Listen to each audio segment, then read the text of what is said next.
Hi, this is Angela. Welcome to Shakti Stories. Hey everyone, welcome to Shakti Stories. I'm super excited about the episode today because I've got my best childhood friend today with me, Jill Lawrence. So, Jill is a female leader in business who is passionate about making the world a better place. She loves leading purpose-driven female entrepreneurs to create their impact by understanding social marketing and what role feminine energy plays in the new advertising space. Spending most of her life living in what she calls default mode, this mother of two is no stranger to anxiety, depression, and lack of self-expression. After a cancer scare in early 2019, Jillian discovered her purpose and has been driven to empower other women to take control of their life and live in what she calls dream mode, choosing to consciously live life by dreaming the future and taking inspired action to create it. So thanks for joining us, Jill. Thank you so much for having me. This is so exciting. I know, I think we're going to have a lot of fun. I feel like we probably should have set a timer because we can gab for hours. Right. I know. Well, I've got my pephone here, so I'll get the time every now and then. Wonderful. Well, welcome to my trailer. I'm currently in my driveway. This is the only place I can go to get away from my kids. So Well, it looks like a very nice trailer.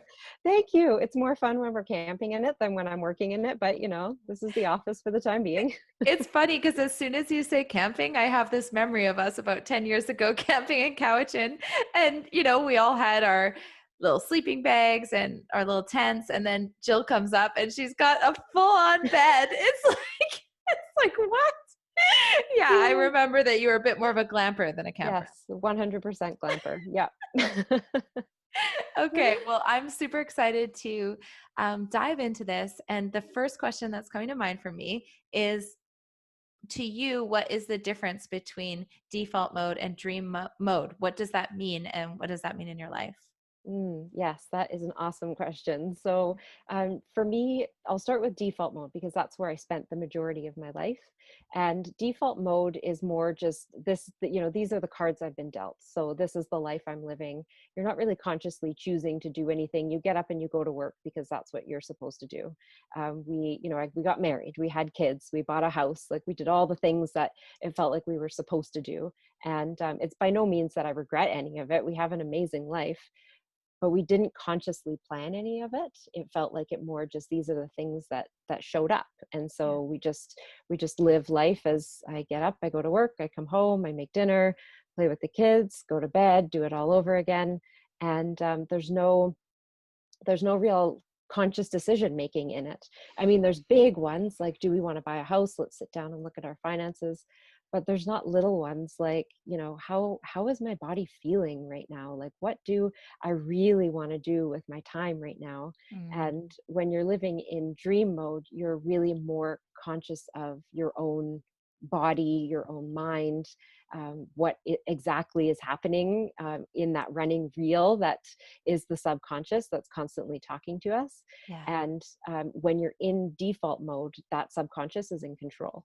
And a lot of the time I see it as ego being in control, and not that ego is negative by any means, but that the ego is constantly wanting to protect you from things and almost has this filing system of all the things it's had to protect you from before, and hurtful words that have happened. And so when you're in default mode, you're letting that be in charge.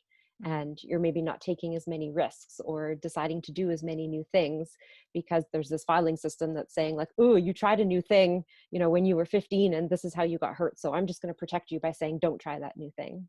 Mm-hmm. And in dream mode, life is just like, there's so much more expression and freedom and enjoyment and passion. And it just feels like instead of waking up and being like, hey, well, I guess I'll see what this day holds. You sit there and you think, like, what do I want this day to hold?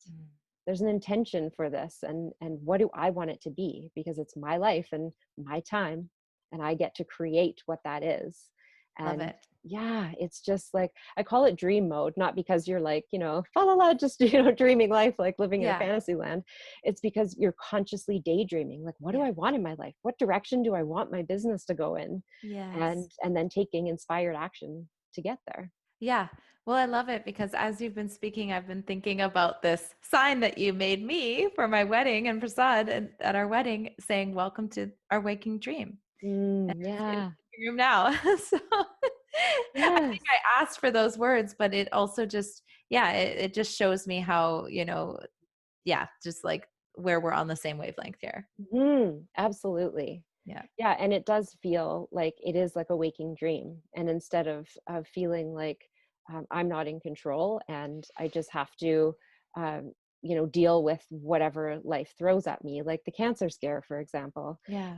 I think that that was the beginning of a really huge realization of dream mode. Mm, And I had been, kind of more consciously aware of what was happening in my life and realizing like, I've actually placed a lot of things in my life subconsciously that I don't want here necessarily. right. And when the ego is in control, it's so much easier for the subconscious to kind of take over with those things. But Mm, now I see something come up that, maybe doesn't feel so good. And I recognize that ego is there and my subconscious is trying to protect me on something, but I'm able to now say like that was old me, and thank you so much, ego, for wanting to protect me, but I'm at a point now where I can let go protection around that, yeah. and that enables me to thrive Mm, in new ways that maybe ego was holding me back from. yes. Yeah. And I had the most amazing experience where I realized that, much like masculine and feminine energy, we need ego and spirit. Like Yeah. they have to work harmoniously, Mm, because there are things I need protection from. yeah. And there are those flight or fight moments that I need my ego to be there for me. So I Yeah. don't want to be angry at it and say, like, stop, like, I'm in a new place. I want to have self confidence now. So just allow me to freaking have the self confidence. Yeah. It's more of like a, oh, whoa, I didn't know that my subconscious was jumping in to protect me, and in doing so was hindering my self-confidence. Yes. I think that's such an important point is this pattern of behavior serving me? Mhm. Yeah. Yeah. Absolutely. Yeah. I mean, I love your point because ego is really that which we interface with the world from. It's that place that we actually, yeah, we need to create an identity and structure ourselves in a certain way in order to um, accomplish what we want to accomplish. And in Mhm. order to just process our everyday, there's so many layers of reality to process. We have to have places, like we have to have categories to put things in. But I love the term actually sacred ego that Jalaja uses because, Mm. yeah, I think she's speaking to that of how, okay, so I actually have to be kind to this part of myself and this tendency so that I can actually see that it's limited. Mhm. And that's not who you really are. Yeah. And that's so fascinating to me, because living in default mode is, you just think that all of this is who you are. Like all of it. Like I'm really bad at math and I have low self-esteem, and like that all just becomes who you are. Yep. And like for me, Yeah. Yeah. I've been telling myself for 35 years that I'm bad at math. Yeah. And I wasn't born thinking I was bad at math. I Yeah. picked that up somewhere along the way. I decided to cling to it and create a story around it that became who I am. Mhm. And I mean, I made it all the way to 35 years with this story. And all of a sudden, I'm like, wait a minute, like, I'm actually not bad at math. Somewhere along the way, I picked that up and maybe got a couple of math questions wrong after that and was like, ooh, I'm really bad at math. Yeah. And realizing that, like, when you're living in your higher self, you're not bad at anything, like Yeah. nothing. And as long as you put inspired action towards what it is that you want to accomplish, you can achieve absolutely anything. And it's not until you realize that there's more than default mode. Like, I had no idea that a life like this could exist for me. Mm-hmm. And I just felt like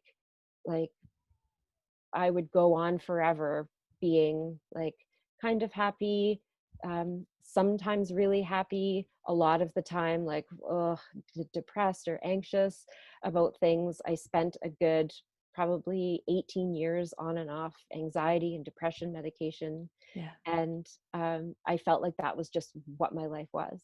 Mm. And I realized that when I took myself off of the medication, which I do not recommend anyone doing, but I took myself off of it and realized that in losing the low lows, which is what I was after by taking the medication, I actually lost the high highs as well.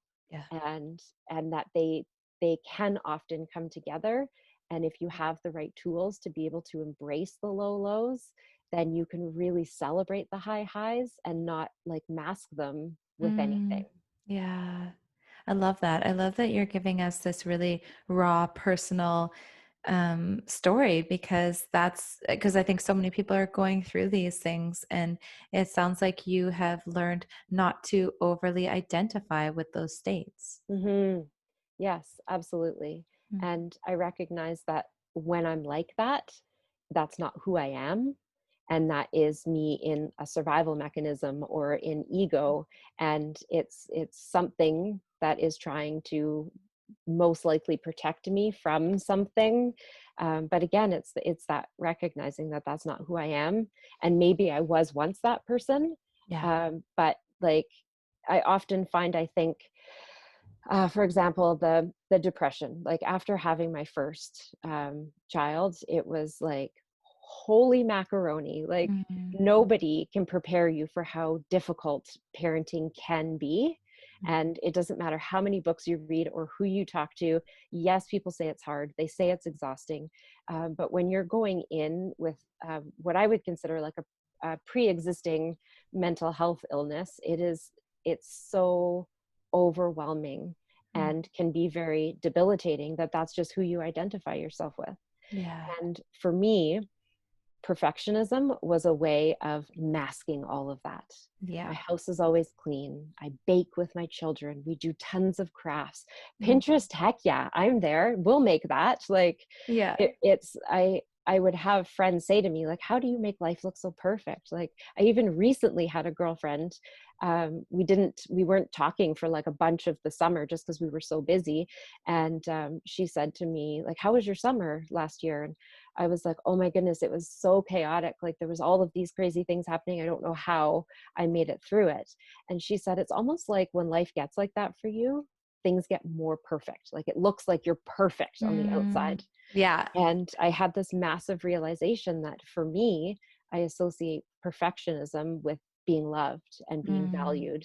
yeah. And I think back to my childhood and how like the media that we consume, the movies we watch, like everything makes life look perfect. It makes marriage look perfect. It makes parenting look perfect. Yeah. Women look perfect. Like, Yeah. and Like, yeah, and it's like, sorry, it seemed, go ahead. yeah. I'm No, going on no, and this on. is no, I was gonna just like second that and say that, yeah, I've really noticed that there's these trends too. It's kind of like there's at least like maybe it's the timing of people's life events, but for a while there seemed to be this real trend on my Instagram and everything about everyone's marriages. And then now there's this real trend about babies. And it's like, yeah, the babies look super cute, but it's kind of like people are like, I got my body back after giving birth and all this stuff. And I notice I'm like, huh, okay, what really is that message? Like, where is that coming from? Because Mhm. sometimes it really is that um, the person's genuinely feeling empowered when they had that like doubt in themselves, or yeah, or just like overcoming insecurity. And I really understand that. But other times it seems to be, as you've been saying, yeah, that it can be kind of compensating. And um, yeah, sometimes it's saying that actually this person needs help and they may not even know that they can ask for support. Mhm. Mhm. And like it's interesting talking about um like body image, especially after having a baby, because like you hear these, I was back into my jeans after 5 days. And I was like, okay, I gained 40 pounds. I delivered a 6-pound baby Yeah. and a placenta. Like, where that's like, I don't know, maybe six, I don't know how much a placenta weighs, say half a pound. So Yeah. like that's a lot of other pounds that don't come off with childbirth. Like, Yeah. and then there's this shame of like, well, like it seems like people can just jump back into their jeans. Yeah. And I also made it to about 7 months with my first until I had a stretch mark. Mm. And I woke up one day and my entire stomach from like hip to hip was covered in stretch marks. And it was like it happened overnight. And that took a very, very large portion of my self-confidence with it. And it came to the point where, like, my son's 11 now, and I won't wear a bikini. And like, maybe I'll get to a point because of all the work I'm doing on my self-confidence right now. But it's really difficult when you especially see like celebrities who have babies and then they're like in a bikini on the beach like a month later, and you feel inadequate. Like, Yeah. like, it doesn't matter what size you are. It doesn't matter like what clothes you wear. We joke about living in like yoga pants now, but like, it does not matter what size you are. You can have self-confidence Yeah. issues. And when Yeah. something drastically happens to the way you look, it is like, it can be very scarring. Yeah. Yeah, no, I think what you're speaking to right now, so many women will relate to. I think this is what I love about Shakti stories is my intention is not to, hover over this kind of like self-development in a way that people feel that they're, so far from their idealized self, Mm, but instead to actually like, let's just speak some truth. Let's just like lay it out there, mhm. so people can actually feel inspired from a genuine place. Definitely.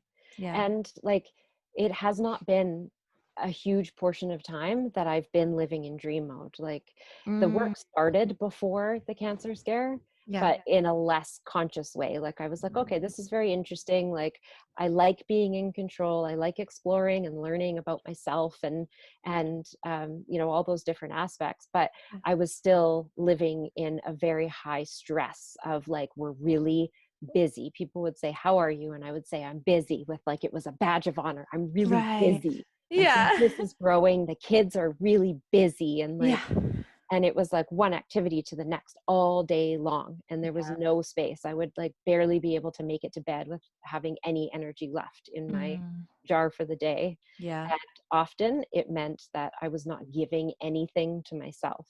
Yeah. And so when the cancer scare happened, I realized that for quite some time, there was like this little tapping.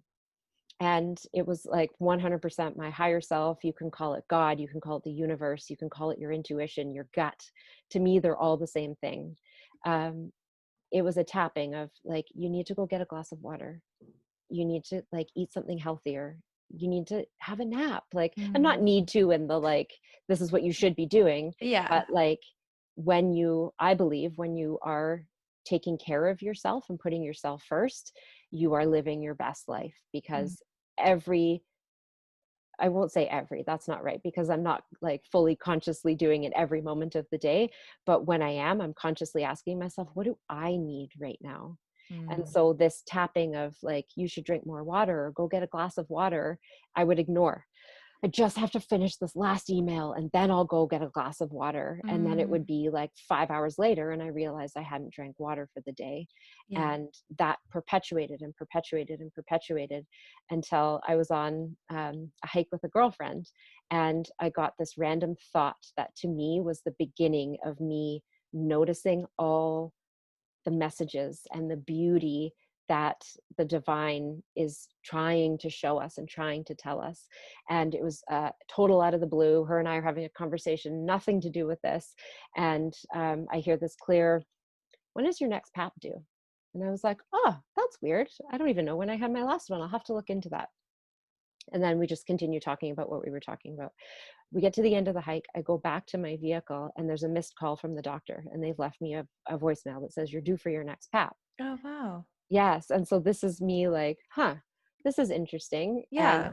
And eventually led me to looking for synchronicities and Yeah. realizing that the synchronicities are the messages of self-care and of like what is best for you. And had I ignored that and been like, I'll get to it when I get to it, I could be in a very different place today. Yeah. But I decided to call the doctor that day. I made the appointment. I had the PAP.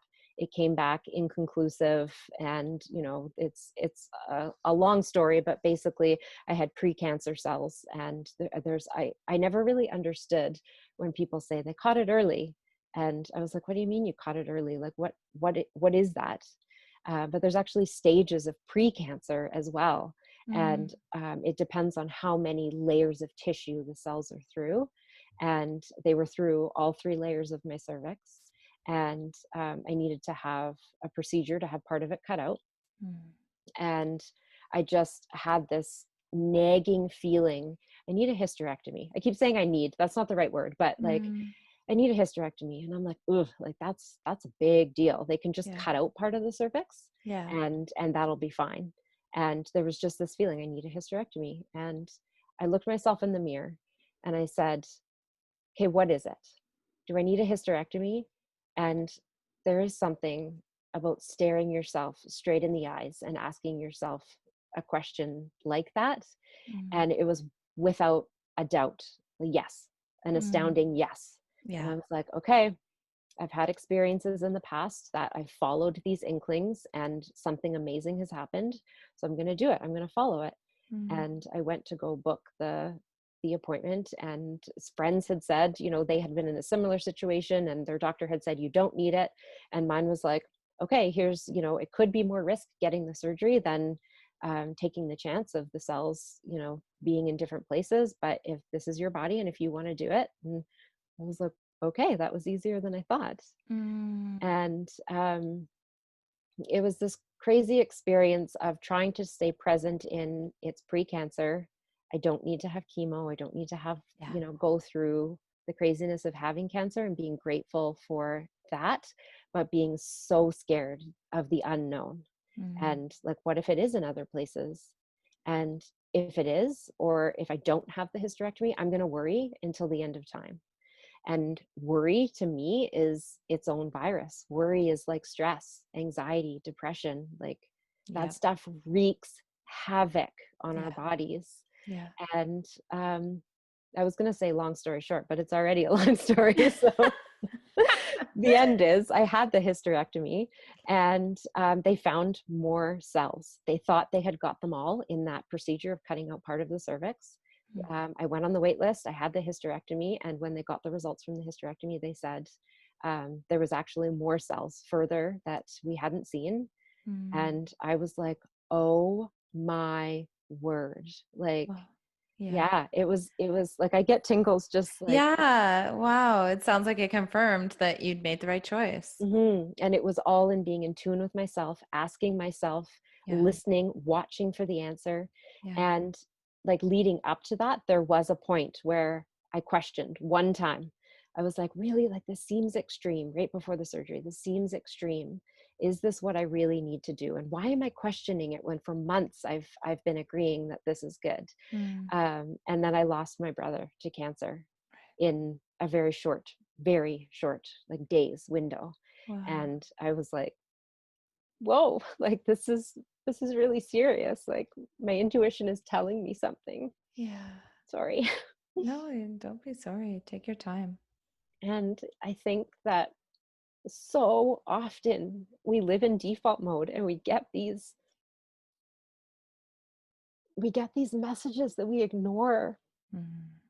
Yeah. And it's like, I just want I just want to shout from the rooftops, like, don't ignore it. Like, listen to your body. Mm. Yeah. Listen to the wisdom that your own body has, Mm. and make space for yourself. Like, we live in such a masculine world, and there's so much energy that says go harder, work harder, drive harder.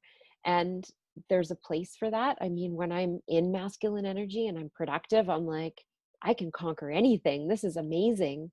But I can't stay in that energy because it's exhausting. And as powerful it is, as it is, it also doesn't necessarily leave room to breathe and Yeah. to ask yourself, what do I need right now? What does my body need? Like, what does my mind need? What does my soul need? Yeah.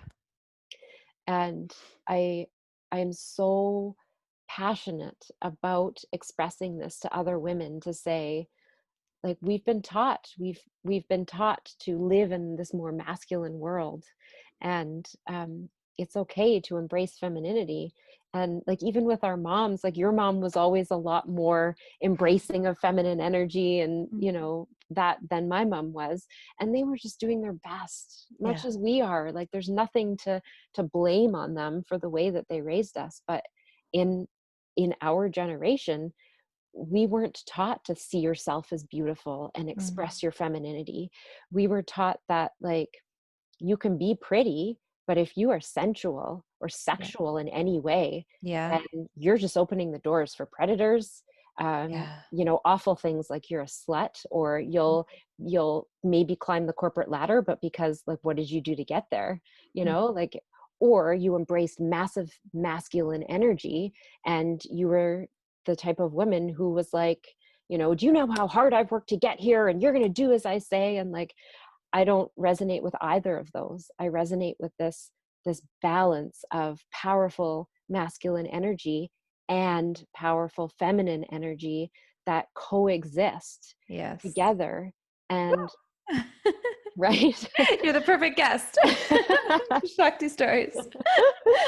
This balance that exists is different for everyone. And like, I think that's why when I look at a woman who has had a baby who's into her jeans 5 days later, great, that is awesome for her. If I can celebrate her and be like, you go girl, like, I'll get there if I'm Yeah. not there already.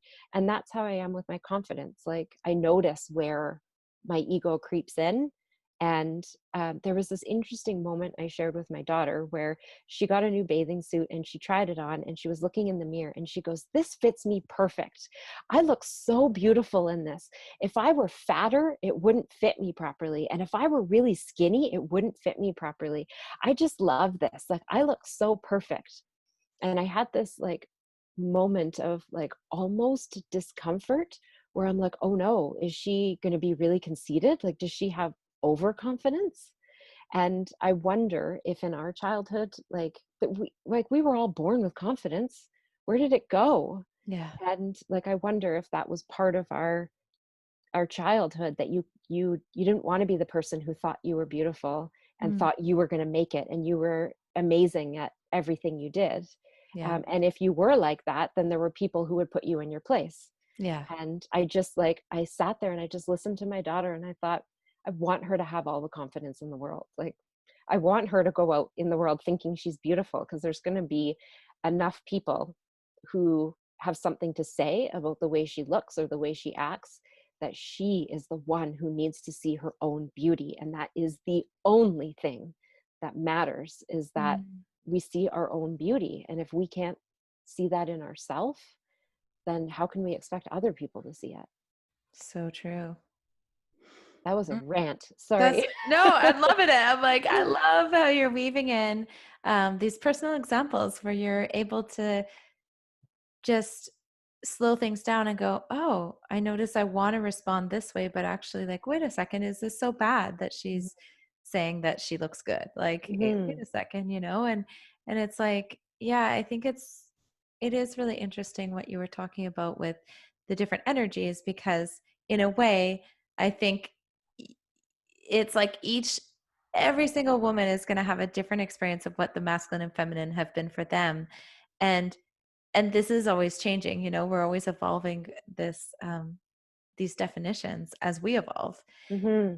And I just love how you're really speaking so directly to your own um, embracing of that, and how, yeah, you might have had early ideas that you weren't that being like confident was conceited, and it's and I think there's so many reasons for that, but I just love how you're actually allowing your daughter, in a way, you're doing this deep work by allowing your daughter to have a different experience.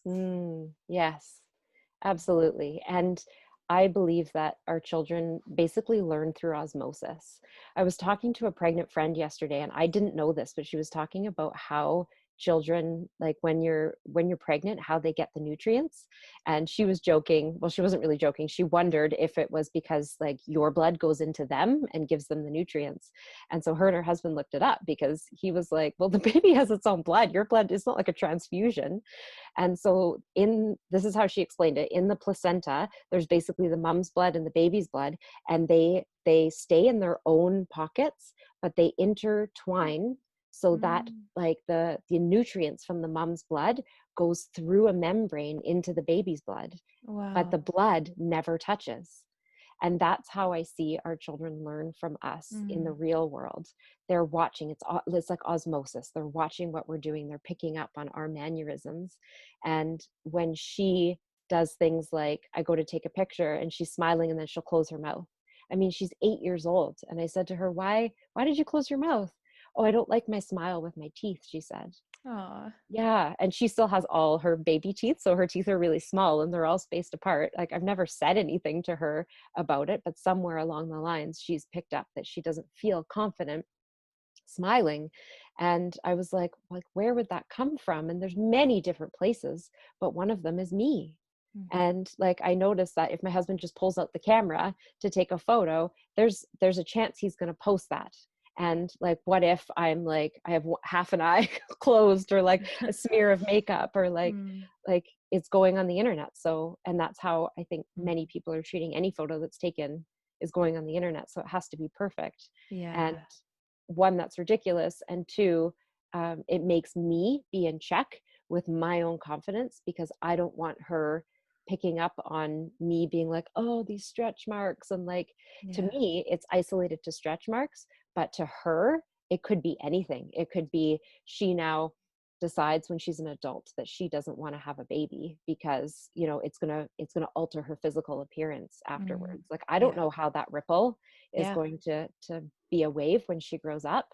And I would So true. far rather foster her confidence, knowing that like that will be something that grows and builds and supports her. and Yes. and knowing that, like I said before, there's so many different ways that our confidence is knocked by other people, Yeah. that I would rather give her the foundation to have that confidence and be in tune with her own body, so that she knows exactly what she needs and that she's beautiful no matter what. Yes, love it. And one more area is coming up in my mind that we talked about before and that comes up on Shakti Stories, because when we are speaking about embracing our bodies and being in our bodies, it's very natural that we talk about embracing our sexuality or our sensuality. And so I'm just curious if you have anything that you feel like sharing on this topic of sensual awakening, as we get more Mhm. into our bodies and we become aware of our body's needs. For you, how has it been to really, even hold the different parts of you, mother, as well as sexual woman, as well as, businesswoman, everything? How is that for you? Oh man. How It's a much big time do we topic. have? I know. I'm like, it's a big topic. um, I want to start off by going back to our childhood again, because when we were kids, like, we weren't taught about sensuality. I remember sex ed in grade 7. We learned that boys masturbate. We didn't learn Right. about women touching themselves. We did not Right. learn.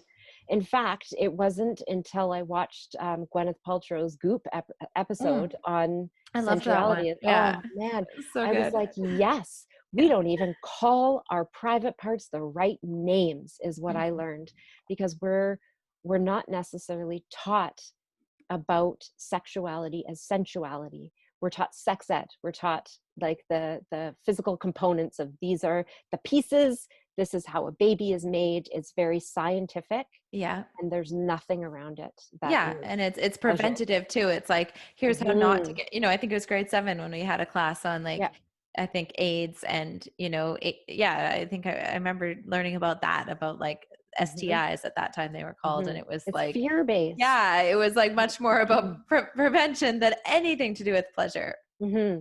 or And I mean, positivity. granted, at that age, it's not like you don't want to encourage that it's like the most pleasurable experience you want, but I think that seeds need to be planted at Yeah. that age for them to know, how on earth as a woman can you expect a man to be able to give you the utmost of pleasure when you can't do it yourself, or you don't Yes. know your body well enough?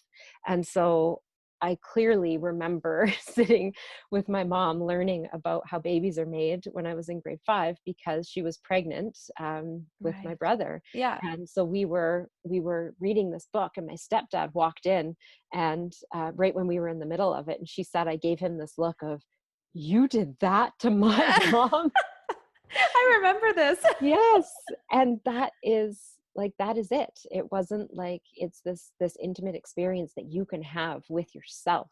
Yeah. It was you get a partner, you have sex, you make a baby, and even if we did talk about being in an intimate experience between a Yeah. man and a woman, there was never anything about pleasing yourself as a woman. Yeah. And it's so mind-boggling to me because I feel like it's so much responsibility to put it in your partner's hands, whether your partner is another woman or a man, Yeah. to put all of your pleasure in their hands.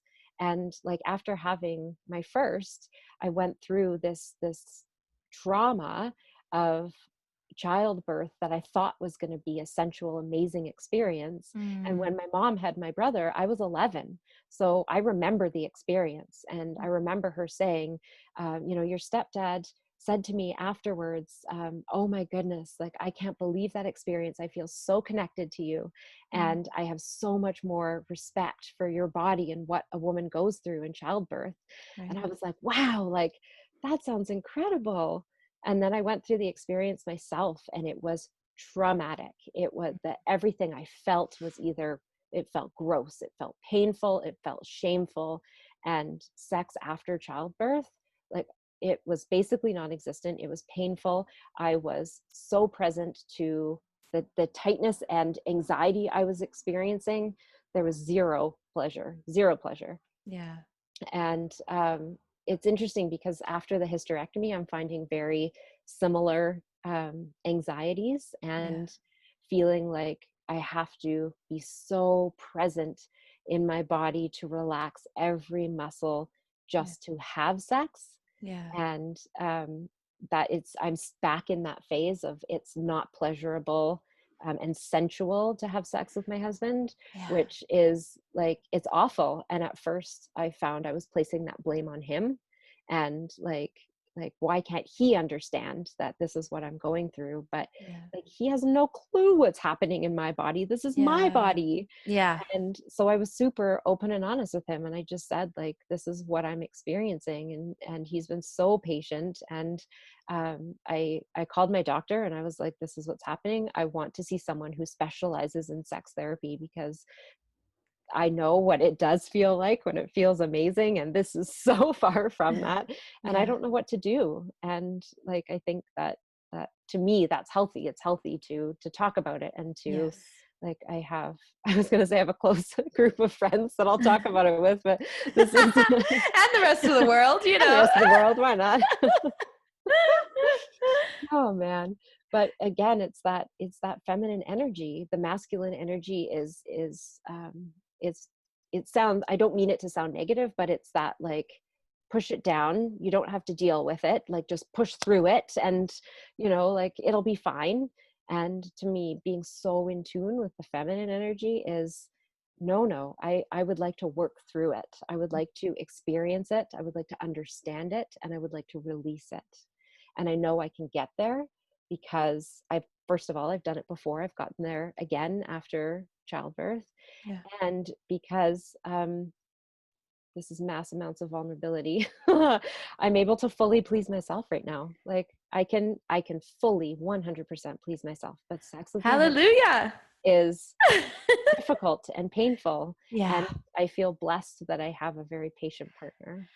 Yeah. Yeah. I think you're bringing up so much there. It's like, I think this is just such a, yeah, this, as you said, it is a vulnerable topic. So I really like, yeah, I really respect that and really admire your sharing, because I think so many women can relate to this happening to them at some point, this struggle.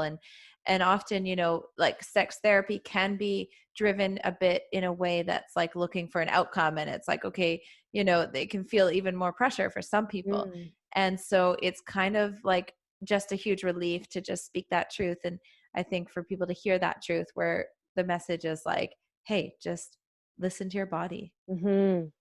Your body has its own wisdom. It's so incredible. And like, I feel like I try and live with no regrets because I really try and trust in the timing. Like, Yeah.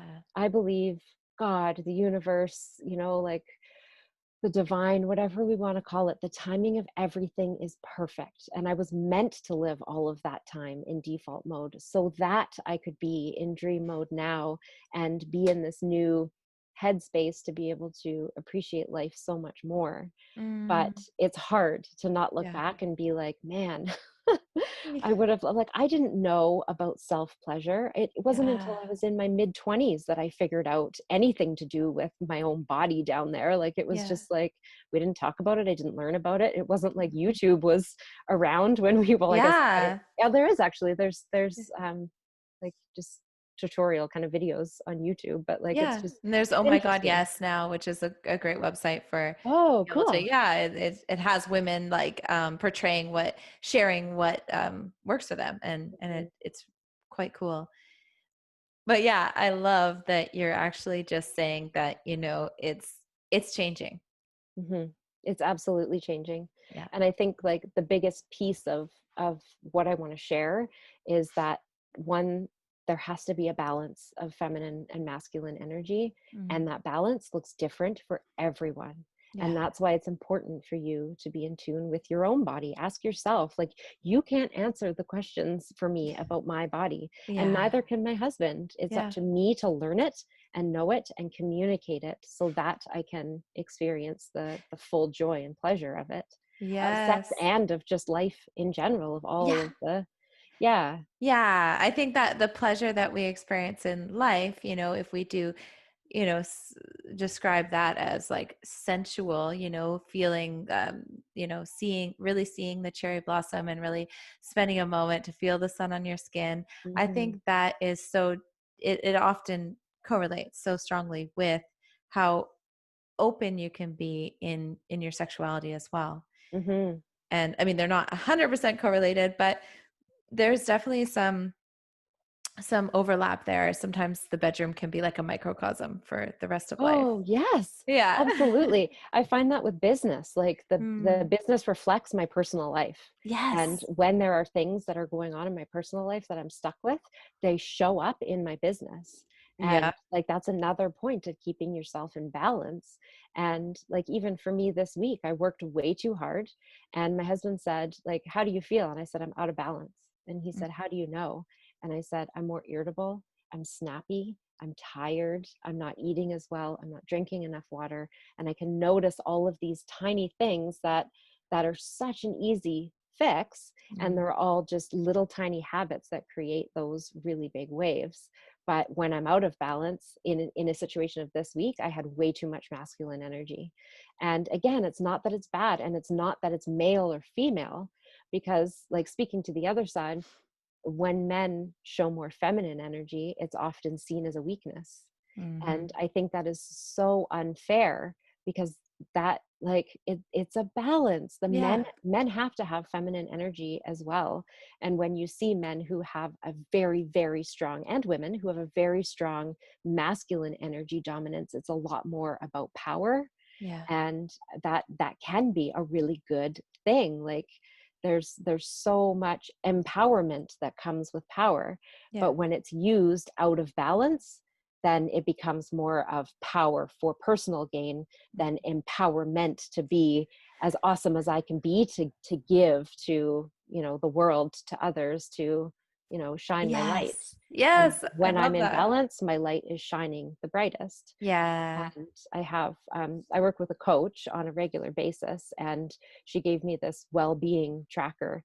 And so I wrote all the little things, from journaling to a walk in the forest to, um, like, I believe there's all different kinds of ways our higher self sends us messages, and it's up to us to spot them, to kind of put them into that synchronicity. Oh, And to me, yeah. colors is one of them. And so Yeah. when I see a color showing up more in my life, then I know that it's a message. So on my Mm. well-being tracker, I have the color yellow because that's a color for me right now. Mm. And I can go through the week and check off all of these things that I've done on this well-being tracker to Yeah. remind myself, when I'm in balance, I'm doing all of these things. And when I'm doing all of these things, my life feels so much better. And Mm. it's just all about putting me first and being present to what I need, physically, emotionally, mentally, spiritually, Yeah. everything. It's all one thing. Yeah, it sounds like it's being honest with yourself, being really Mm, honest. Yeah.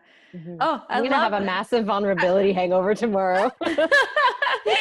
Well, then maybe I'll let you, we can wrap it up there because as you said, we could talk and talk and talk. Mm, So, I'm just thinking like, I think today we've really touched on so many beautiful points. mm. And yeah, again, thank you so much for everything you've shared because I had so much fun and Oh, this is amazing. Yes. I This loved has been it. really, thank you so much for this opportunity. I just hope that it resonates with somebody, like even if Yeah. it's one person is like, yeah, like you just never know who is going to hear the message and how it's going to resonate with them. So I just am so grateful for the opportunity to share. Yes, I know it will. It will resonate. It will touch people. And yeah, I'm really glad that you came on. And, I'm sure that I'm planning to continue on with Shakti stories for who knows how long. So I'm sure there'll be opportunity to have you on again. Awesome. Thank Yeah. you. I Okay. want to Thanks. point out before we go that we're celebrating 30 years of friendship this year. Oh, wow. 30 years. 30 Oh, years. wow. Can you believe it? That is wild. Okay. Well, yeah. Wow. We've got to do Yeah, something for that. I know, right? It's very exciting. Yeah, do some, like meditation and dance and Yes, our totally. wild ways these days. Yes. Might be a little different than our 18-year-old selves. Yes. Oh, Thank well, you. yeah. Thanks again, Jill. Love you lots. Love you too. Bye. Bye. Thank you for joining us at Shakti Stories, where we are empowering feminine bliss.